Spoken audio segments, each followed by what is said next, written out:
Assalamualaikum dan salam sejahtera. Kami dari kumpulan 7, kelas tutorial jam 3 hingga jam 4 akan membentangkan sebuah pembentangan yang bertajuk proses luluh hawa kimia, kesan, dan bentuk-bentuk muka bumi yang terhasil disebabkan oleh proses tersebut. Ini terdiri daripada saya sendiri, yaitu Nati binti Abdullah, dan diikuti dengan rekan perjuangan saya, yaitu Fadilia Mujini, Andrihani binti Amir, Nur Fatihah binti Juli, dan seorang saudara, yaitu Kian Challenger Devon bin Jaukin. National Geography 2024 mendefinisikan luluh hawa kimia sebagai sebuah proses di mana berlakunya perubahan terhadap struktur molekul batuan, mineral, dan juga tanah. Komponen seperti air, ais, garam, tumbuhan, haiwan, dan juga perubahan suhu adalah antara agen yang menjadi penggerak kepada berlakunya proses ini. Batuan dan mineral akan mengalami perubahan seperti perubahan warna, terbelah, berlubang-lubang, dan sebagainya bergantung kepada proses luluh hawa kimia yang dialaminya. Luluh hawa kimia terdiri daripada 6 jenis proses. Yang pertama ialah proses larutan. Proses ini berlaku apabila air hujan melarutkan mineral dalam batuan. Keberkesanan proses larutan bergantung kepada jenis mineral dan kuantiti air yang banyak. Sebagai contoh, air hujan mudah melarutkan mineral seperti halit, gypsum, dan natrium klorida di dalam batuan. Proses larutan menjadikan struktur batuan menjadi lemah dan juga mudah pecah. Sebagai contoh, apabila air bertambah dengan gypsum, maka terhasillah batu garam. Proses larutan ini boleh didapati berlaku di Gua Cardona di Spanyol. Proses luluh hawa kimia yang kedua ialah proses hidrolisis. Proses ini melibatkan tindak balas air dengan mineral batuan seperti feldspar dan mika sehingga membentuk mineral yang baharu. Contohnya, tindak balas air dengan feldspar dalam batuan granit akan membentuk tanah liat iaitu kaolin. Dan proses hidrolisis boleh didapati berlaku di Gua Kapadocia, Turki. Proses luluh hawa kimia yang seterusnya ialah proses pengoksidaan. Proses ini melibatkan tindak balas mineral batuan dengan oksigen di dalam udara, seperti mineral ferrum yang dikenali sebagai besi. Contohnya, batuan yang mengandungi ferrum bertindak balas dengan oksigen dan akan menghasilkan ferrum oksida dan membentuk tanah laterit. Proses pengoksidaan ini boleh didapati berlaku di Gua Merah, Petra, di Jordan. Pengkarbonan merupakan sebarang tindak balas antara asid lemah seperti asid karbonik dengan kalsium karbonat. Asid karbonat terhasil apabila air hujan bertindak balas dengan karbon dioksida dalam udara. Tindak balas antara asid karbonik dengan batu kapur akan membentuk mineral kalsium bikarbonat. Proses penghidratan melibatkan tindak balas air dengan mineral dalam batuan. Mineral menyerap air dan mengembang sehingga membentuk mineral baharu. Mineral ferrum besi dalam batuan himatit merah menyerap membentuk limonit kuning. Limonit kuning boleh kembali menjadi batuan asal sekiranya air disejat atau mineral menjadi kering. Proses pengelatan adalah proses pembentukan satu ion antara agen-agen luluh hawa pengelatan yang dikeluarkan oleh tumbuhan dengan ion mineral dalam batuan, seperti ferrum yang menyebabkan batuan mengalami tegasan dan mengembang. Agen-agen pengelatan boleh dikeluarkan oleh tumbuhan yang hidup di permukaan batuan seperti lumut dan kulampel. Semasa menyerap makanan dengan zat galian, menerusi akar hygroskopnya, tumbuhan tersebut akan mengeluarkan sejenis asid yang dikenali sebagai asid pengelatan. Asid ini berupaya bertindak balas dengan ion mineral batuan, menyebabkan mineral tersebut mengalami penguraian. Berbagai kesan luluh hawa terhadap alam sekitar fisikal dan juga alam sekitar manusia. Antara kesan luluh hawa terhadap alam sekitar fisikal adalah pencemaran air. Luluh hawa kimia seperti penambahan asid ke dalam air melalui hujan asid boleh mencemari sumber air.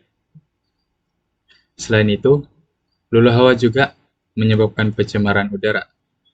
Proses luluh hawa kimia juga boleh menyumbang kepada pencemaran udara. Gas seperti sulfur dioksida dan nitrogen oksida dapat menyebabkan hujan asid. dan merosakkan tanaman bangunan dan tanah. Selain itu, pencemaran tanah juga akan berlaku disebabkan proses luluh hawa.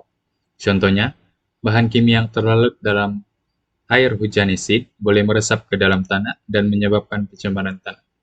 Sekaligus akan mempengaruhi kesuburan tanah dan pertumbuhan tanaman. Seterusnya, perubahan iklim. Luluh hawa juga akan menyebabkan perubahan terhadap iklim. Semasa luluh hawa boleh menyumbang kepada perubahan iklim, misalnya gas rumah hijau seperti karbon dioksida dapat menyumbang kepada pemanasan global. Manakala pesan luluh hawa terhadap alam sekitar manusia adalah seperti kesehatan manusia. Pencemaran air dan udara akibat luluh hawa kimia boleh menyebabkan masalah kesehatan manusia. Selain itu, pesan luluh hawa terhadap alam sekitar manusia adalah dari segi kecekapan ekonomi. Pesan luluh hawa kimia boleh merusakkan tanaman dan juga sekaligus memberikan kesan terhadap pertanian, hutan, dan sumber daya alam lainnya. Ini memberi kesan terhadap ekonomi dan kelestarian sumber daya. Seterusnya, kesan luluh hawa juga akan menyebabkan kehilangan biodiversity. Pencemaran alam seperti luluh hawa kimia yang dapat menyebabkan kehilangan biodiversity spesies tertentu mungkin tidak dapat bertahan hidup atau berkembang biak dalam persekitaran yang tercemar disebabkan proses luluh hawa seperti hujan asid. Di samping itu, kesan luluh hawa juga terhadap alam sekitar manusia juga menyebabkan pembangunan berkelanjutan. Kesan luluh hawa kimia menyoroti keperluan untuk pembangunan yang lebih berkelanjutan dan pengurangan emisi bahan kimia berbahaya. Kesadaran ini mendorong usaha untuk mempromosikan teknologi dan amalan yang lebih mesra. Muka bumi yang terbentuk hasil daripada proses luluh hawa kimia disebut landscape karst. Karst merupakan bentuk topografi yang terbentuk akibat pelarutan batuan kapur atau batuan berkarbonat lain oleh air hujan yang mengandungi asam karbonat. Proses ini dikenali sebagai pelarutan kimia. Muka bumi karst seringkali memiliki ciri-ciri yang unik menciptakan landscape yang menarik seperti stalactite dan stalagmite di dalam gua-gua serta puncak-puncak yang tajam dan tidak beraturan. Contoh terkenal dari muka bumi termasuk pergunungan Dinaric di Eropa Tenggara dan pergunungan Rocky di Amerika Utara. Selain itu, berikut merupakan bentuk-bentuk muka bumi yang terhasil daripada proses luluh hawa kimia ini. Berikut adalah beberapa contoh muka bumi yang terbentuk hasil daripada proses luluh hawa kimia. Yang pertama sekali adalah gua. Gua terbentuk akibat pelarutan batuan kapur di bawah permukaan tanah. Gua-gua dapat memiliki berbagai ukuran dan bentuk dan beberapa di antaranya memiliki bentuk stalactite dan stalagmite yang menarik. Yang kedua ialah dolina. Ini ialah depresi ataupun lubang yang terbentuk akibat pelarutan batuan kapur di permukaan tanah. Dolina dapat berukuran kecil sehingga besar dan dapat membentuk sistem jaringan yang kompleks. Seterusnya, lapangan batu kapur atau dikenali sebagai limestone pavement, yang merupakan dataran batu kapur yang terbentuk akibat pelarutan erosi kimia.